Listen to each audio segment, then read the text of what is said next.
गुवाहाटी में केंद्रीय कृषि मंत्री शिवराज सिंह चौहान ने केंद्रीय बजट 2026-27 को ऐतिहासिक और दूरदर्शी बताया। उन्होंने कहा कि ये बजट देश में बड़ा बदलाव लाएगा और पूर्वोत्तर क्षेत्र को विकास का इंजन बनाएगा। मंत्री ने दावा किया कि असम और पूरे नॉर्थ ईस्ट के लिए रिकॉर्ड वित्तीय आवंटन किया गया है, जिससे क्षेत्र में तेजी से विकास होगा। लोकसभा में राहुल गांधी ने आर्थिक सर्वे पर चर्चा करते हुए कहा कि दुनिया भू राजनीतिक टकराव और अस्थिरता की ओर बढ़ रही है। उन्होंने कहा कि अमेरिका के दबदबे को चाइना, रशिया और अन्य ताकतें चुनौती दे रही है और ऊर्जा व वित्तीय हथियारों का दौर चल रहा है। राहुल ने चेतावनी दी कि हम स्थिरता से अस्थिरता की दुनिया में जा रहे हैं और यूक्रेन, गाजा व मिडिल ईस्ट के युद्ध इसके उदाहरण हैं। लखनऊ में मुख्यमंत्री योगी आदित्यनाथ ने बताया कि बजट में 43,565 करोड़ रुपए से अधिक नई योजनाओं के लिए और 2 लाख करोड़ रुपए से ज्यादा पूंजीगत व्यय के लिए प्रस्तावित किए गए। उन्होंने कहा कि इससे अर्थव्यवस्था मजबूत होगी और बड़े पैमाने पर रोजगार के अवसर पैदा होंगे। गगनयान मिशन को लेकर अंतरिक्ष यात्री शुभांशु शुक्ला ने कहा कि ये दुनिया के सबसे जटिल और चुनौतीपूर्ण मिशनों में से एक है, जिसे केवल 3 देश ही कर पा रहे हैं। उन्होंने बताया कि इस बड़े लक्ष्य को हासिल करने के लिए टीम लगातार मेहनत कर रही है और समय की कोई सीमा नहीं रखी गई है।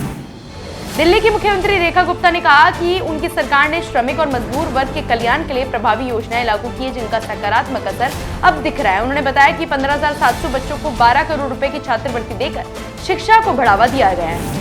कोलकाता में बीजेपी नेता शुभेंदु अधिकारी ने मुर्शिदाबाद में बाबर मस्जिद के शिलान्यास को अवैध बताते हुए कड़ा विरोध किया। उन्होंने कहा कि किसी भी धार्मिक स्थल के निर्माण पर आपत्ति नहीं है, लेकिन मुगल शासक बाबर के नाम पर रखना भारतीयों का अपमान है। तिरुनेलवेली में राज्य बीजेपी प्रमुख नैनार नागेंद्र ने कहा कि कांग्रेस का टीवीके के साथ जाना संदिग्ध है। डीएमके गठबंधन कमजोर हो रहा है और एनडीए की स्थिति मजबूत है। उन्होंने दावा किया कि आगामी तमिलनाडु विधानसभा चुनाव में एनडीए 200 से ज्यादा सीटों पर जीत हासिल करेगा। असम के मुख्यमंत्री हिमंत बिस्वा शर्मा ने विशेष पुनरीक्षण के दौरान बीजेपी की शिकायतों पर प्रतिक्रिया देते हुए कहा कि बांग्लादेश से आए अवैध मुस्लिम प्रवासियों के खिलाफ लड़ाई जारी रहेगी। उन्होंने बताया कि लाखों संदिग्ध मतदाताओं को सूची से हटाया जा चुका है। सीएम ने स्पष्ट किया कि राज्य में अवैध प्रवासियों के खिलाफ अभियान और सख्ती से आगे बढ़ेगा। महाराष्ट्र के उप मुख्यमंत्री एकनाथ शिंदे ने कहा कि महायुति के लिए बहुत अच्छा दिन है, क्योंकि मुंबई की जनता ने स्पष्ट बहुमत दिया है और नए मेयर रितु तावड़े तथा डिप्टी मेयर संजय घाड़ी निर्विरोध चुने गए हैं। उन्होंने मुंबई वासियों का आभार जताते हुए कहा कि बाला साहेब ठाकरे की जन्म शताब्दी वर्ष में महायुति उनकी इच्छाओं के अनुसार मुंबई के विकास के लिए काम कर रही है।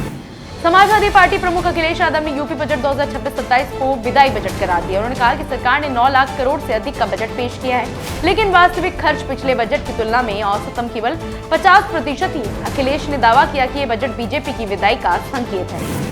बीजेपी सांसद और राष्ट्रीय प्रवक्ता सुधांशु त्रिवेदी ने प्रेस कॉन्फ्रेंस में राहुल गांधी पर तीखा हमला किया। उन्होंने कहा कि राहुल गांधी को राजनीति, कूटनीति और अर्थव्यवस्था की बुनियादी समझ नहीं है और वे बिना सोचे समझे कुछ भी बयान देते रहते हैं।